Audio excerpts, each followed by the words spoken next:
Cześć, witajcie moi drodzy w kolejnym materiale wideo na kanale. Produkty Orico już gościły wielokrotnie na kanale. Jest to uznana chińska marka o dobrej jakości, dobrym stosunku jakości do ceny produktów. Nie są to produkty niskiej jakości, a wręcz przeciwnie, bardzo solidne, ale za to nie rujnujące budżetu, więc chętnie sam po nie sięgam. I dzisiaj zajmę się kieszeniami NVMe. Takie kieszenie były już tutaj. Tutaj macie linka do tej listy, którą do tej pory nakręciłem. Tam jest wiele modeli ciekawych. Myślę, że każdy znajdzie coś dla siebie. Dzisiaj zajmiemy się modelem trochę bardziej premium, powiedziałbym, a mianowicie modelem aluminiowym oznaczonym kodowo AM2C3G2. Kieszeń oczywiście ma prędkość do 10 gigabitów na sekundę. Myślę, że jest to optymalny wybór dla większości użytkowników za rozsądne pieniądze. Nie przedłużając, przejdźmy do materiału. Zaczynamy od opakowania. Białe, tekturowe, ale zafoliowane w odróżnieniu od wcześniejszych produktów. Mamy informację o tym, że jest to kieszeń w formacie M2 fizycznym na SSD. Mamy również informację, że format czy protokół to NVMe, to bardzo istotne, bo są też protokoły SATA, te są wolniejsze. To jest kieszeń tylko i wyłącznie dla tych najnowszych dysków NVMe. Mamy oznaczenie oczywiście modelu. Mamy poglądowe zdjęcie, jeżeli chodzi o render, jak będzie wyglądać ta kieszeń.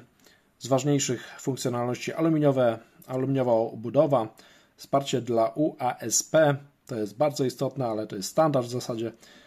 Kabel tylko USB typu C, to też istotne. Jeżeli macie inne porty USB typu A, to musicie zaopatrzyć się w inny kabel bądź przejściówkę. 10 gigabitów na sekundę, dla mnie to jest optymalny wybór w tej chwili, bo te 20 czy 40 gigabitowe kieszenie są jeszcze niestety zbyt drogie. Mamy też informacje o rozmiarach samej kieszeni.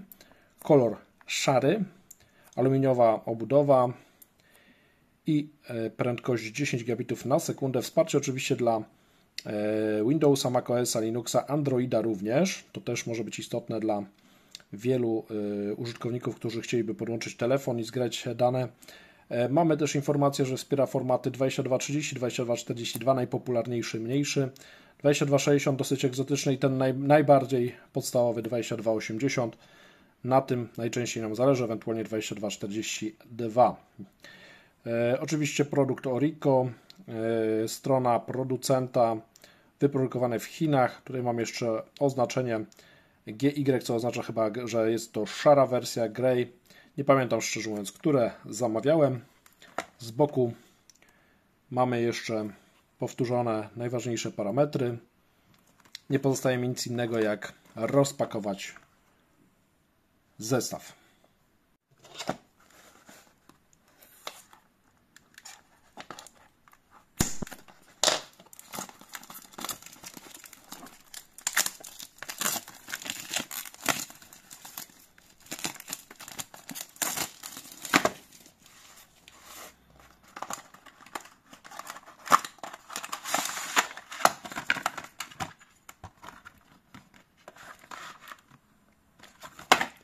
A więc tak, otrzymujemy instrukcję obsługi.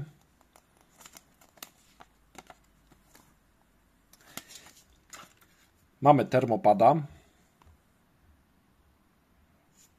Mamy, słuchajcie, również radiatorek.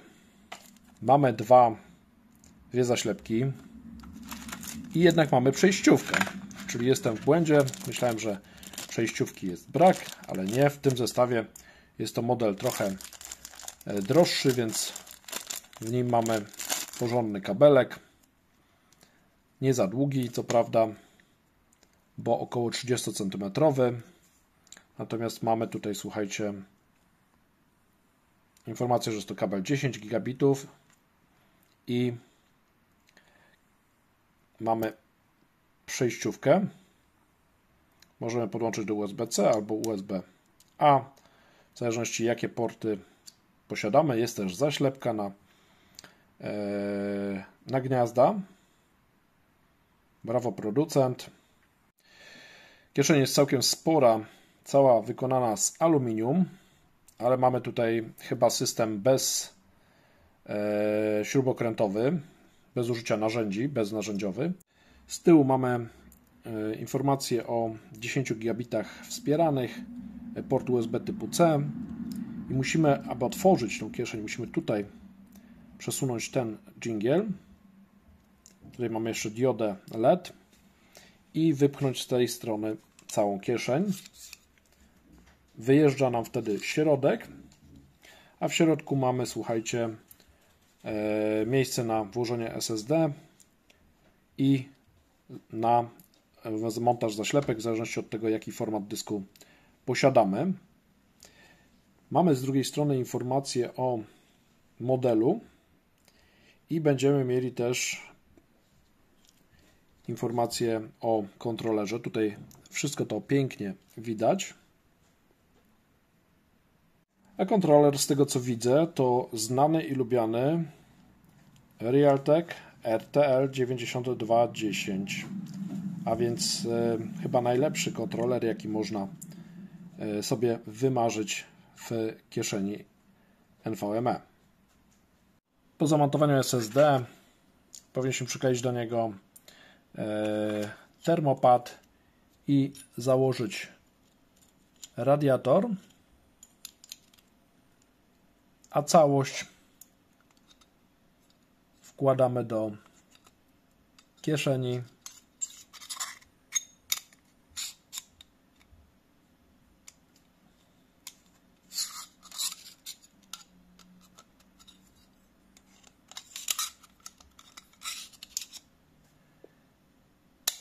I domykamy.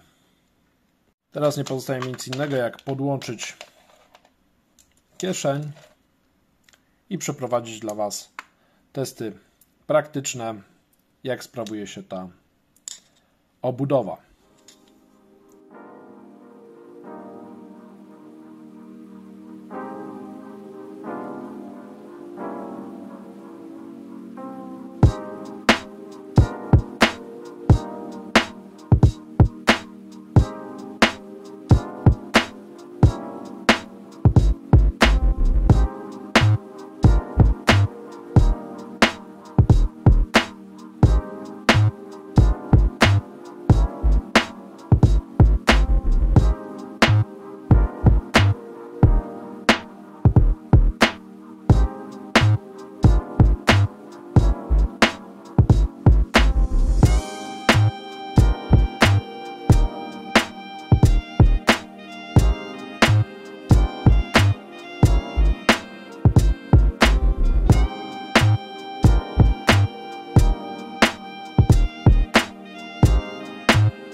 Przed chwilą widzieliście wyniki testów praktycznych. Jeżeli chodzi o prędkości, to tutaj zaskoczenia być nie mogło. W środku mamy dobry kontroler Realtek RTL 9210, więc wyniki musiały być zbliżone do innych kieszeni Orico. Natomiast jeżeli chodzi o stabilność pracy, to tutaj radiator i aluminiowa obudowa poprawiają jeszcze właściwości termiczne, więc nawet najcieplejsze dyski, pracując przy 10 gigabitach na sekundę, nie powinny się grzać. Jak najbardziej tą obudowę mogę polecić do bardziej gorących dysków. W zasadzie ciężko jest mi się do czegokolwiek przyczepić w tej kieszeni. No może nieco trudny jest montaż tej gumki w środku, natomiast można też bez niej się obyć i w takim wypadku, tak jak ja, zamontować ją po prostu, żeby przytrzymywała dysk. Poza tym plusem jest w zestawie termopad, radiator, aluminiowa obudowa, beznarzędziowa obsługa i podwójny kabel USB A i C, więc tutaj nie można się tak naprawdę do niczego przyczepić. W zasadzie sprzęt kompletny. Dajcie znać w komentarzach, co wy myślicie o kieszeniach NVMe, czy używacie, czy to są 10-gigabitowe kieszenie, czy też szybsze. Oczywiście, jeżeli materiał się wam spodobał, to proszę o forwardowanie tego materiału, szerowanie, żeby news się po sieci. Łapki w górę oczywiście motywują mnie do kręcenia kolejnych filmów, a jeżeli ktoś nie zasubskrybował kanału, to proponuję zrobić to teraz, najlepiej z dzwoneczkiem. Ja tutaj jeszcze na koniec zaproponuję wam kilka innych ciekawych filmów o kieszeniach NVMe. Hej, hej, do kolejnego filmu.